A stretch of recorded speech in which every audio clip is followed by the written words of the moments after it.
em Colossenses capítulo 1, versículo 13 ao 20.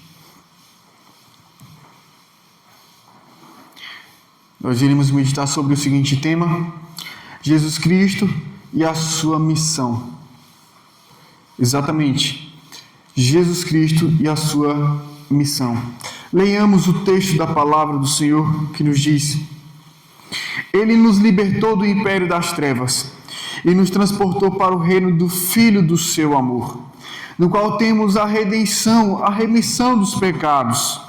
Ele é a imagem do Deus invisível, o primogênito de toda a criação, pois nele foram criadas todas as coisas, nos céus e sobre a terra, as visíveis e as invisíveis, sejam tronos, sejam soberanias, quer principados, quer potestades, tudo foi criado por meio dele e para ele. Ele é antes de todas as coisas, nele tudo subsiste. Ele é a cabeça do corpo da igreja. Ele é o princípio, o primogênito de entre os mortos, para em todas as coisas ter a primazia. Porque aprove a Deus que nele residisse toda a plenitude, e que, havendo feito a paz pelo sangue da sua cruz, por meio dele reconciliasse consigo mesmo todas as coisas, quer sobre a terra, quer sobre nos céus. Amém. Nesse momento maravilhoso de meditação nas Sagradas Escrituras, o apóstolo Paulo, ele já orou, pelos irmãos em Colossos, e sua oração era motivada pela notícia sobre os irmãos que ele recebera de Epáfras. E depois que ele intercedeu pelos irmãos em Colossos, ele registrou a grandeza da pessoa de Jesus e sua missão como Salvador. Esse propósito de escrita do apóstolo Paulo é preservar os irmãos de não se apegarem a nenhum outro conhecimento além do conhecimento da pessoa e obra de Cristo, de quem é Jesus e o que ele veio fazer, de quem ele é em sua essência, natureza e sua origem. Pois bem, nós iremos meditar e vejamos os versos 13 e 14, que teremos colocados no reino de Jesus, não é? Nos versos 13 e 14 nós podemos perceber isso, que somos colocados no seu reino. Então, essa é a primeira questão aqui, e ele vai fazer isso aí várias vezes. Ele vai falar quem é Jesus e a sua missão, e aqui ele faz um resumo da missão de Jesus. Ele diz: Ele nos libertou do império das trevas e nos transportou para o reino do Filho do seu amor. Ele aqui é o Pai, a quem devemos render graças, como ele deixa claro no verso 12 anteriormente dito. Ele diz: dando graças ao Pai. E é uma das razões para sermos gratos ao nosso Pai, é o que Ele fez por nós, através de Cristo, né? Por meio de Cristo, Ele fez grandes coisas maravilhosas. E nós vamos ver a grandeza da obra feita por Deus através do seu Filho. Ele diz que Ele nos libertou. E aqui, a primeira questão que nós podemos ver é que nós temos liberdade em Cristo. Liberdade. E que liberdade é esta? Ele diz que Ele nos libertou. E Ele nos libertou do quê? Diz as Escrituras que Ele nos libertou do império das trevas, do domínio das trevas. E trevas aqui, por mais que em vários contextos se refira à imoralidade, à perversão moral, é melhor entendido aqui que essas trevas se referia à ignorância, à ausência de conhecimento de Deus, a ausência de uma revelação de Deus. E essa revelação de Deus, ela é dada por meio de Cristo. O conhecimento superior, o conhecimento do alto, o conhecimento espiritual.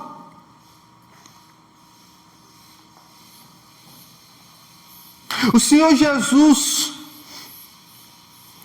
é aquele que nos revela a vontade do Pai no Evangelho.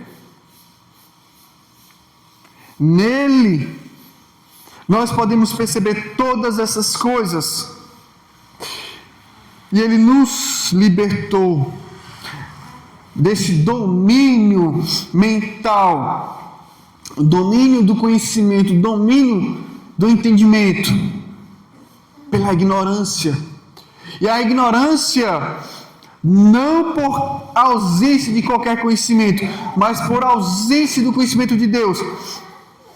Não que esses irmãos não tinham nenhum conhecimento, não que ninguém tenha conhecimento, mas a ausência do conhecimento do alto. E que conhecimento é este? Ele nos transportou para o reino do Filho do seu amor. Este é o conhecimento pelo qual antes os de Colossos eram ignorantes. Este é o conhecimento pelo qual nós também antes éramos ignorantes. Este é o conhecimento do reino do seu Filho. Como diz, reino do Filho do seu amor. Nós somos transportados, levados, removidos de um lugar para outro.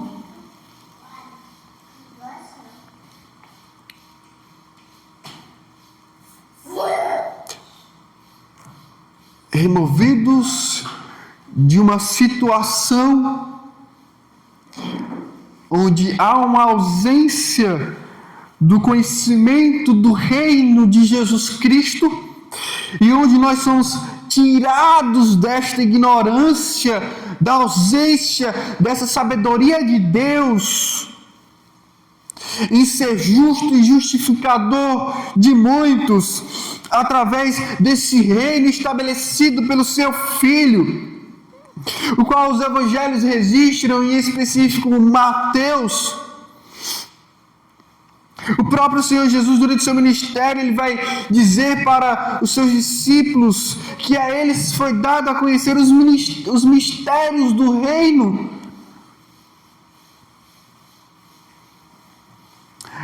A todos os que creem em Jesus Cristo é dado a conhecer os mistérios do reino. E aí ele nos diz, ele nos libertou. Então temos essa libertação, ou seja, louvado seja Deus que nós temos conhecimento de Deus. Não nos falta conhecimento de Deus, porque Cristo foi revelado, Cristo foi manifestado, e Ele mesmo nos trouxe, através de sua manifestação no tempo e na história, vindo ao mundo, Ele nos trouxe essa sabedoria, esse conhecimento, esse reino. O Filho amado de Deus, verso 14, no qual temos a redenção, a remissão dos pecados, e aqui está o resumo da obra de Cristo, de sua missão.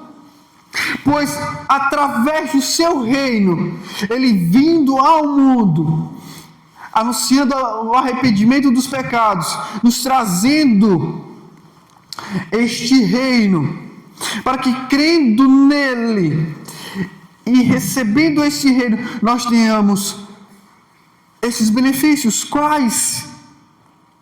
essa libertação, essa liberdade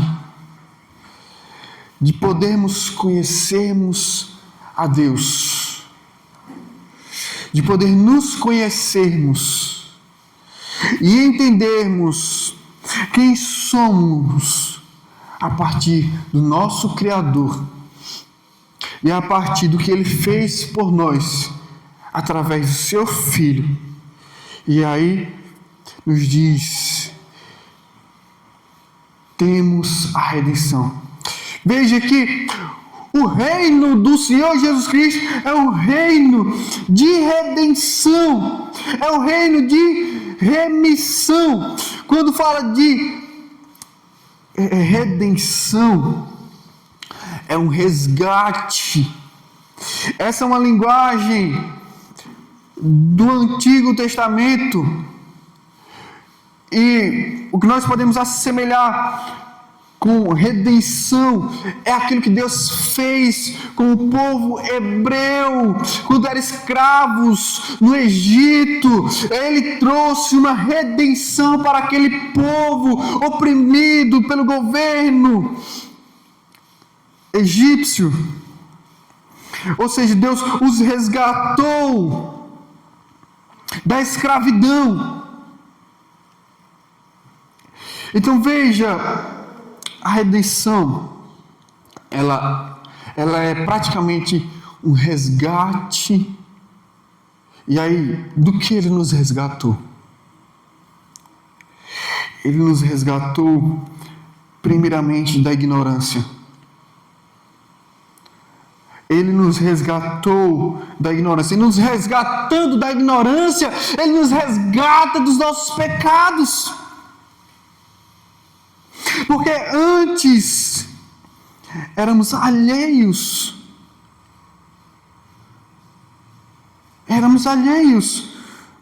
Ou seja, nós não o conhecíamos e nem nos conhecíamos à luz dele, pois estávamos nas trevas da ignorância. E assim, portanto, vivendo dissolutamente. Veja, a remissão dos pecados, ou seja, em Cristo, no seu reino, nós temos redenção. O reino é o reino da libertação. O reino é o reino que nos trouxe liberdade para conhecermos a Deus. O reino é o reino que nos trouxe um resgate. O reino é o reino que nos trouxe um pagamento e remissão. É praticamente o pagamento. Veja, a redenção é o resgate. E o resgate com pagamento. Ou seja, os escravos eram libertados, mas havia um preço. E a remissão é o pagamento. É o preço pela libertação de um escravo. É uma quitação de dívidas. É o pagamento da libertação, onde o escravo agora é declarado livre, e livres do pecado. Ou seja, veja onde Deus nos coloca. Deus nos coloca no seu reino, o reino do Filho do seu amor. Esse é o resumo da missão de Jesus Cristo. O que Deus fez por nós. Veja, do verso 15 ao 17, nós veremos que é Jesus. Jesus é a manifestação visível de Deus. Ele diz: Este é a imagem do Deus invisível. Agora, Paulo, registrando nesta carta, ele registra a majestade de Cristo, a grandeza de Cristo, como alguns preferem chamar, a supremacia de Cristo. Ele é a imagem do Deus invisível, e parece ser contraditório. Se é invisível, não pode haver imagem. Se a imagem não pode ser invisível. Mas o que Paulo está praticamente querendo ensinar é que através de Cristo, Deus pode ser visto. E Deus foi visto na pessoa de Jesus Cristo. O Filho vindo ao mundo para ser Emanuel, Deus conosco. Ele é a manifestação visível de Deus. É isso que Paulo quer dizer. Ele diz o primogênito de toda a criação. Primogênito de toda a criação. Não que ele é a primeira criatura, como alguns preferem dizer. Principalmente segmentos de seitas. Um povo que distorce as escrituras sagradas, que rebaixam a pessoa de Jesus Cristo, que não lhes dão a devida honra, a devida glória. Primogênito de toda a criação. Este verso 15 vai estar mais claro no verso 17. Quando diz que ele é o primogênito, é porque ele é o único do Pai, eternamente gerado. Não quando manifestado no tempo e na história, como Filho de Deus, materializado em carne e habitando entre nós. Mas primogênito traz a ideia de que ele é eterno com o Pai. E primogênito de toda a criação quer significar que ele está como aquele que é antes de todas as coisas criadas. Primogênito de toda a criação é porque ele, através do seu reino, em que ele estabeleceu, em que ele trouxe, trazendo a libertação, a redenção, a remissão dos pecados, através de tudo isso, ele se torna o primogênito da criação, porque todas as coisas passam a ser dominadas por ele, porque ele se torna herdeiro de todas as coisas, pois o Pai lhe deu toda a autoridade nos céus e na terra. Esse é o nosso Senhor e Salvador Jesus Cristo. Veja que a construção do que Paulo disse se encaixa perfeitamente, porque ele vai descrever agora a excelência de Cristo acima da criação e de todas as criaturas. De todas as criaturas, quer sejam físicas, quer sejam espirituais, materiais ou celestiais. Veja, verso 16: pois nele foram criadas todas as coisas.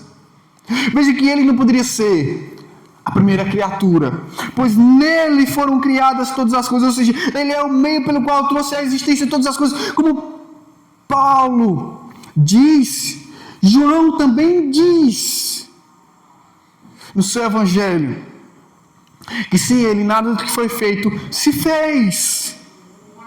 Capítulo 1 do evangelho de João: todas as coisas foram criadas por meio dele, nos céus e sobre a terra, as visíveis e as invisíveis. E aqui ele traz toda a criação, as que podem ser contempladas pelos olhos, as que não podem ser contempladas pelos olhos,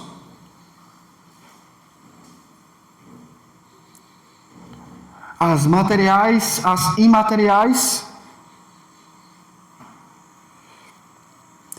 os poderes, os domínios, sejam tronos, sejam soberanias, quer principados, quer potestades. E aqui, principados e potestades traz a ideia de poderes,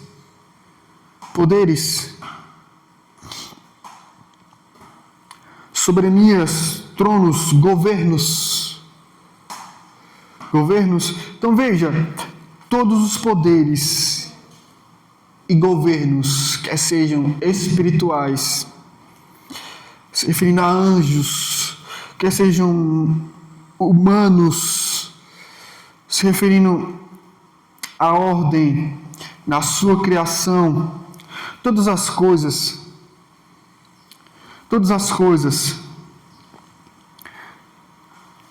que trazem ordem para toda a sua criação, só é possível e só foi possível através de Jesus Cristo. Só há ordem no mundo, só há ordem no que é governo humano, terreno, só há governo no que é celestial, espiritual, só há poderes, porque Cristo, Ele é a manifestação de todas essas coisas. Cristo. Tudo foi criado por meio dele. E para ele, ou seja, tudo lhe pertence, todo domínio, todo trono, todo governo, não é mais precisamente, e todo poder administrativo, tudo pertence a Cristo. Tudo existe por meio dele. E aí, mais claramente, do verso 15, mesmo sendo desenvolvido no verso 16, verso 17, ele é antes de todas as coisas. Nele tudo subsiste. E a ideia de que nele tudo subsiste é que a ordem de todas as coisas está nele. E a ideia de que nele tudo subsiste, não somente de ordem, mas no sentido de que ele é aquele que trouxe união entre os céus e a terra, entre Deus e os homens. Ele é aquele que preenche todos os espaços de governo, de domínio. E nós vamos perceber isso mais claramente a respeito do seu reino, que ele trouxe esse preenchimento redentivo em sua missão.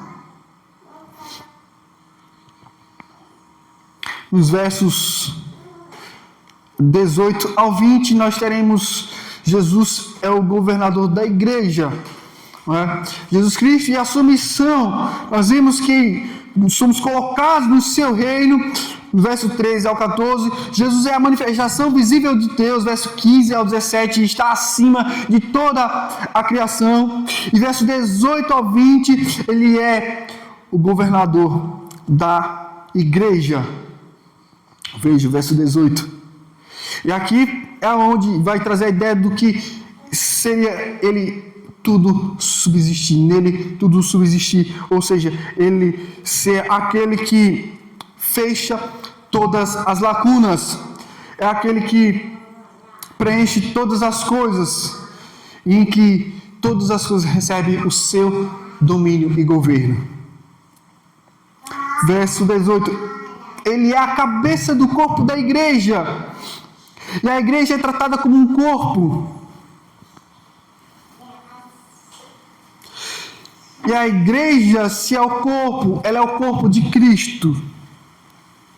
Onde ele mesmo é o cabeça. E essa figura de linguagem traz a ideia de que Jesus Cristo é aquele que é o dono da igreja, é a quem pertence o domínio, o governo. Ele é o supremo da igreja, ele é o principal da igreja.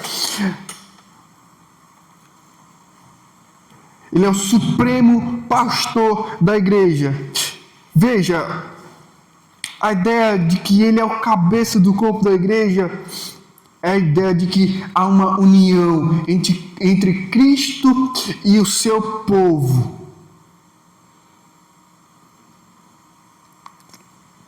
Há uma união.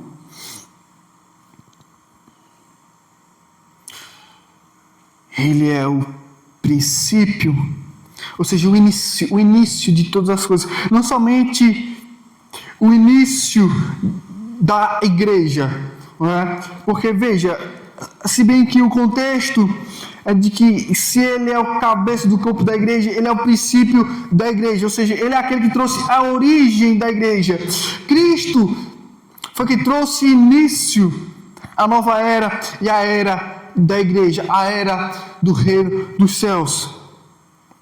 Mas ele, como princípio, ele é princípio de todas as coisas, quer depois da criação, quer antes da criação, quer depois da criação, quer assim quando ele vem ao mundo, e até mesmo quando ele vai para a cruz para dar início à nova era e ele ser o cumprimento de todas as promessas de Deus anteriormente proferidas desde a criação, desde a queda, desde a era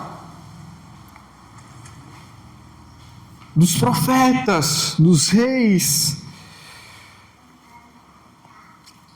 Veja, ele é o princípio, o primogênito dentre os mortos. E aqui traz a ideia de que Jesus Cristo, ele é aquele que foi o primeiro a morrer e a ressuscitar, para que ele seja Senhor sobre os vivos e os mortos. Ele ser o Salvador dos vivos e dos mortos. Ele ser dono de uma igreja de vivos e de mortos. Para em todas as coisas ter a primazia. Ou seja, o Senhor Jesus Cristo é aquele que foi a esperança dos que antes morreram, aguardando a sua vinda. Ele é a esperança daqueles que já morreram, crendo nele, mesmo depois de vindo ao mundo, e que agora descansam no Senhor. Ele é o primogênito dentre os mortos, para em todas as coisas ter a primazia, ter o primeiro lugar. E ele mantém esse lugar. E ninguém pode tirar. Ele é a razão do culto. Ele é a razão de nossa devoção. Ele é a razão de nossa piedade. Ele é a razão de nossa vida. Jesus Cristo, nosso Senhor. Ele é a razão do nosso viver. Sem Ele, nós não viveremos, pois a vida está nele. Pois Ele morreu e ressuscitou dentre os mortos. Verso 19: porque aprove a Deus, ou seja, assim foi do agrado, assim quis Deus, a satisfação do Pai era ter nele a plenitude de todas as coisas, nele residisse todas as coisas, ou seja, nele habitasse todas as coisas. Ou seja, Cristo se torna a fonte da habitação de todas as coisas. Interessante que quando ele vem ao mundo, ele vem como aquele que estabelece um tabernáculo, aquele que habita entre nós, mas com o propósito de ele habitando entre nós, ele fosse o resgatador de todas as coisas, e no seu reino todas as coisas residisse ou encontrasse morada. Em Cristo nós encontramos abrigo e toda a plenitude, ou seja, Ele é quem nos preenche, Ele é quem nos satisfaz. Nele podemos estar satisfeitos. E essa é a maravilha do Evangelho. Porque imoralidade alguma, legalismo algum, a lei nenhuma, não há lei nenhuma, a antiga aliança e mais nada pode nos satisfazer como nos satisfaz o Evangelho de Cristo, a pessoa de Jesus. Pois em Cristo, no seu reino, e no que Ele fez por nós, há princípios que nos direciona para todas as coisas. Por isso que o Evangelho ele é redentivo, ele é salvífico, ele nos liberta.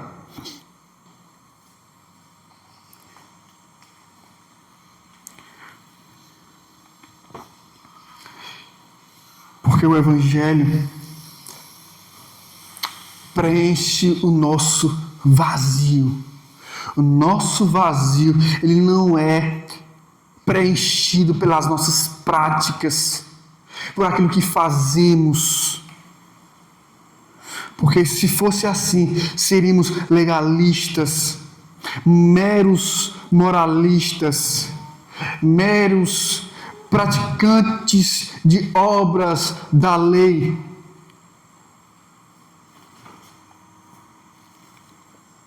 E não alcançaríamos a libertação, a redenção, a remissão dos nossos pecados.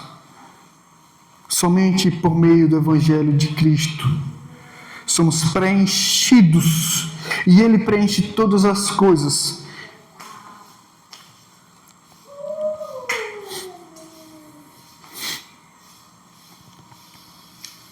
Verso 20. E que, havendo feito a paz pelo sangue da sua cruz, por meio dele, reconciliasse consigo mesmo todas as coisas, quer sobre a terra, quer nos céus. Alguns entendem que esta reconciliação não é somente com os seres humanos, mas também com a outra parte de sua criação, os céus, a terra e todas as criaturas da face da terra.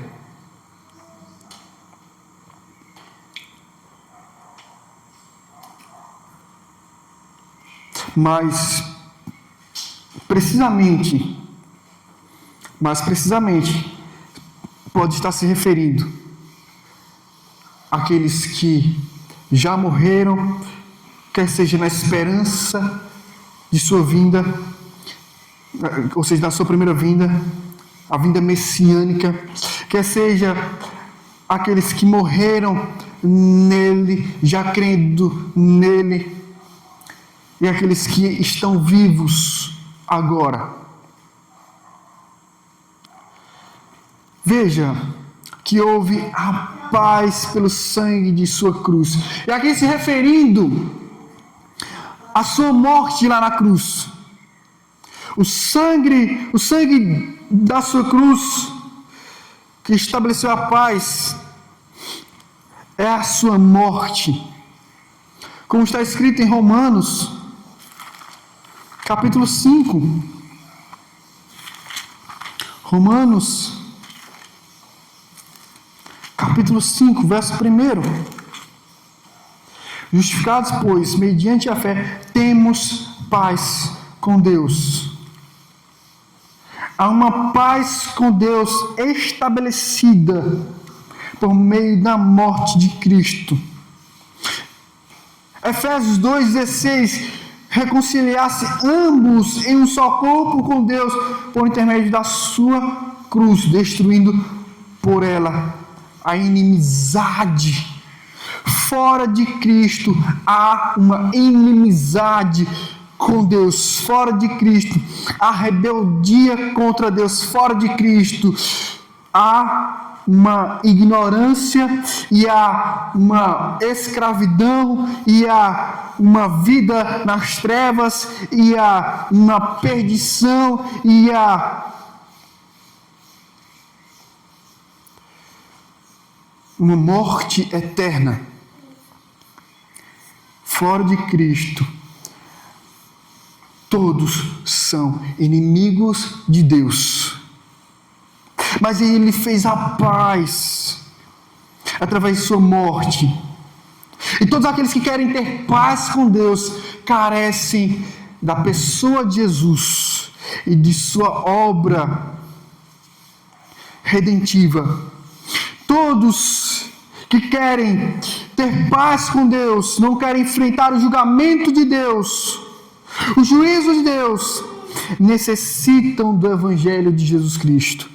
Necessitam dessa paz que o mundo não dá, e somente o Senhor Jesus Cristo nos dá. Ele disse: a minha paz vos dou, não vou lá dou como o mundo dá.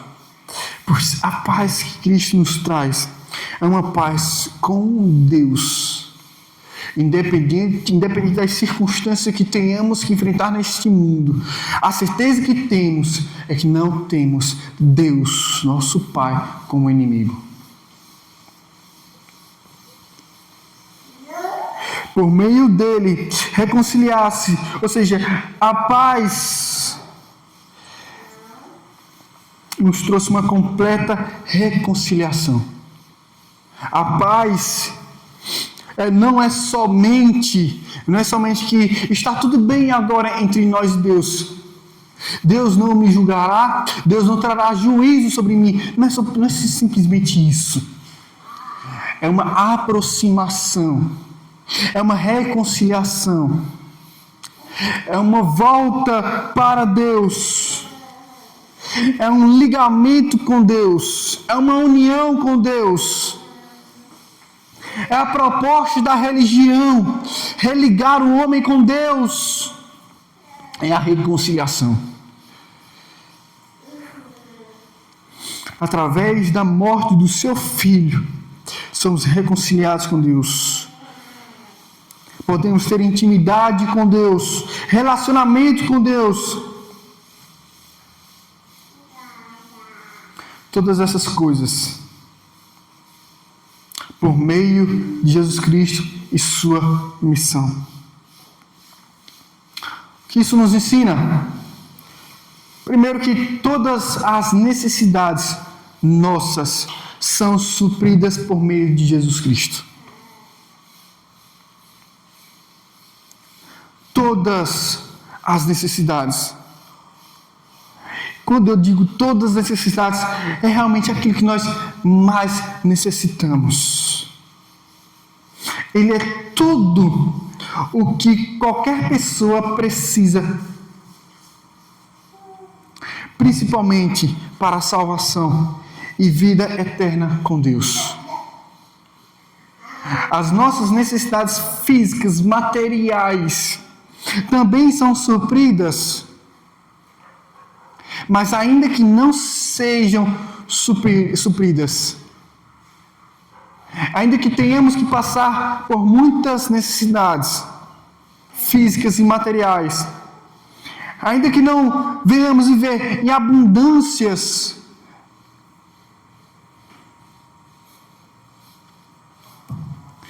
não no muito, mas no pouco, Cristo é a real necessidade da humanidade. Ele é tudo que mais necessitamos. E outra coisa, nós precisamos crer que Jesus foi visto no tempo e na história e que ele manifestou a pessoa do Pai. Como diz também no Evangelho de João, ninguém jamais viu a Deus. O Deus unigênito que está no seio do Pai é quem o revelou. O Pai foi visto por meio do seu Filho. E ele foi visto, foi manifestado. João vai dizer que vimos a sua glória. Porque ele habitou entre nós cheio de graça e de verdade.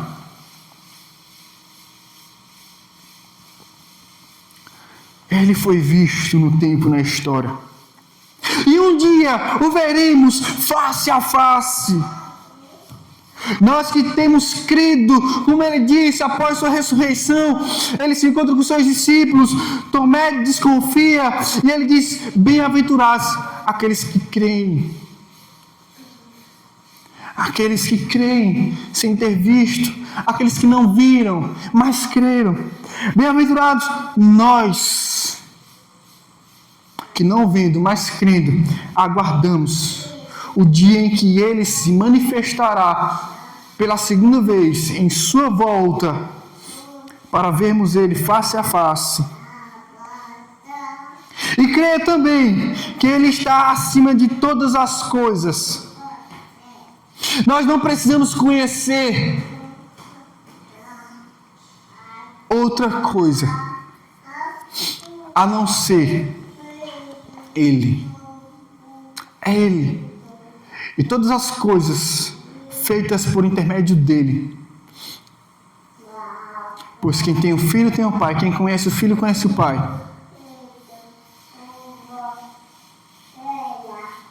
Ele se revelou a nós. Outra coisa que nós podemos aprender é que a fé em Jesus Cristo deve nos conduzir a discernir o que é a igreja.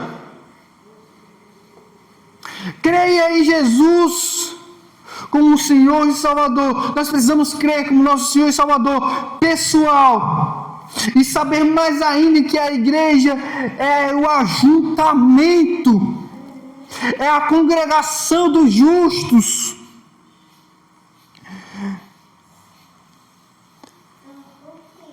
É a manifestação de todos os que creem nele. Por isso a necessidade de nos reunirmos, de estarmos juntos, unidos, como um só povo. E ainda que por meio de igrejas locais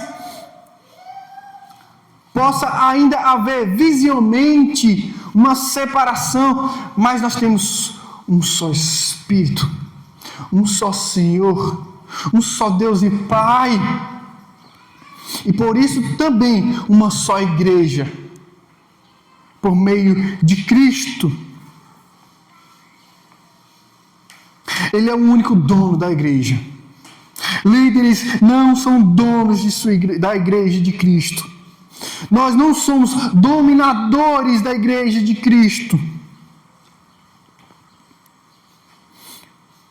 Porque quando a liderança passar a pensar que são dominadores do corpo de Cristo, aí é onde mora o perigo.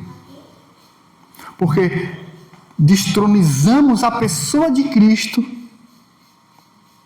nos posicionamos no lugar de Cristo e nos tornamos anticristo. Por isso, líderes devem haver neles uma consciência tal de que cuidam não do que lhes pertence, mas do que pertence a Cristo. o qual é o supremo pastor da igreja, e que todos um dia prestarão contas do rebanho, porque a igreja só tem um dono. Este é texto base para a cristologia, o entendimento de que a adoração, o serviço, a devoção e todas as nossas práticas religiosas, congregacionais, elas se encontram na pessoa de Cristo. Ele é a razão de culto, de serviço, a adoração. É por isso que louvores não podem ser antropocêntricos, centrados no homem. É por isso que a honra e a glória não pode ser dada aos líderes. Ainda que os líderes possam ser honrados, mas não exaltados, pois há somente um dono da igreja. Pois por sua morte a igreja tem o Deus da paz, e a paz de Deus. Líder algum consegue trazer a paz que Cristo dá.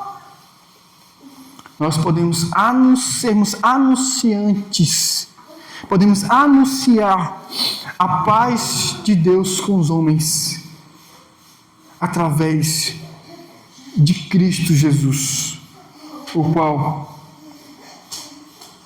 está acima de todas as coisas, e aquele que é também o cabeça da igreja. Amém. Jesus Cristo e a sua missão. Oremos. Senhor Deus, querido Pai, eu te agradeço pela tua palavra, te agradeço por nos ensinar neste momento, te agradeço, Senhor, por nos dar essa porção e percebermos a profundidade e lembrarmos a profundidade das grandezas do nosso Senhor e Salvador Jesus Cristo e podermos mais uma vez ficarmos maravilhados com a sua glória, como se estivéssemos face a face.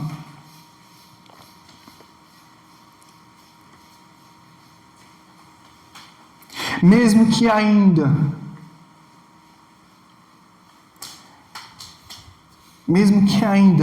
não o contemplando plenamente, mas nós sabemos, ó Pai, que esse dia chegará. E enquanto não chega, Senhor Deus, estes registros da pessoa e obra de Cristo devem encher os nossos corações de esperança, devem encher os nossos corações de temor, de tremor, de reverência, de respeito.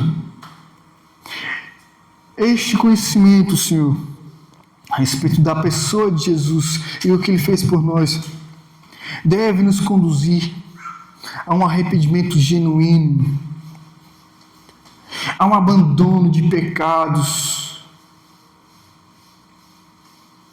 deve nos conduzir à santidade, ao amor, à perseverança, à nossa constância, uma maior devoção, há uma piedade, Senhor, onde nós nos dedicamos sem reservas, onde não nos cansamos, pois esperamos por Ele. E a Tua palavra diz que aqueles que esperam no Senhor não estão deitados, não estão deitados, esperando, mas não, os que esperam no Senhor estão servindo, os que estão esperando pelo Senhor estão trabalhando, tendo suas forças renovadas. Os que estão esperando, pois, pelo Senhor estão correndo, e não se cansando.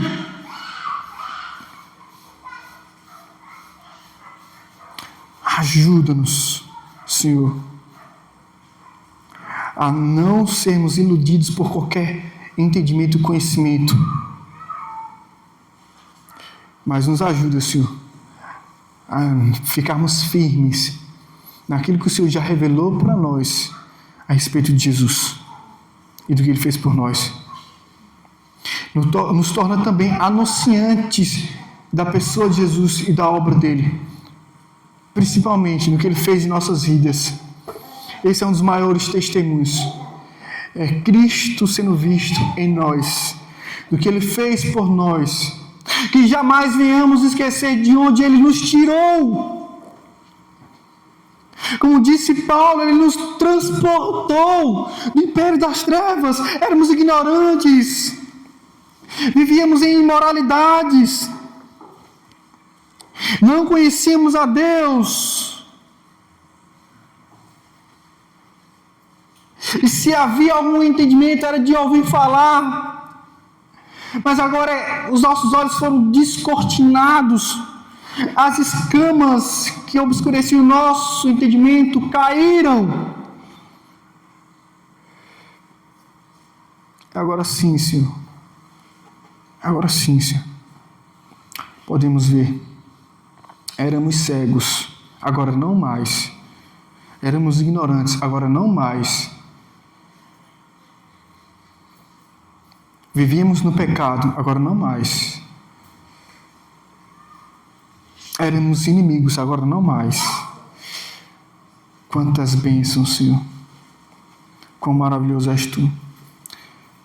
Te agradeço. Manifesta-te, Senhor, na vida de pessoas que ainda não Te conhecem. A familiares, a amigos, a conhecidos, a desconhecidos. Há tanta gente, Senhor, que não Te conhece, não conhece o Senhor como nós conhecemos, como o Senhor se revelou a nós. Nos tornar anunciantes deste Evangelho, da pessoa e obra de Jesus. Em nome de Jesus. Amém.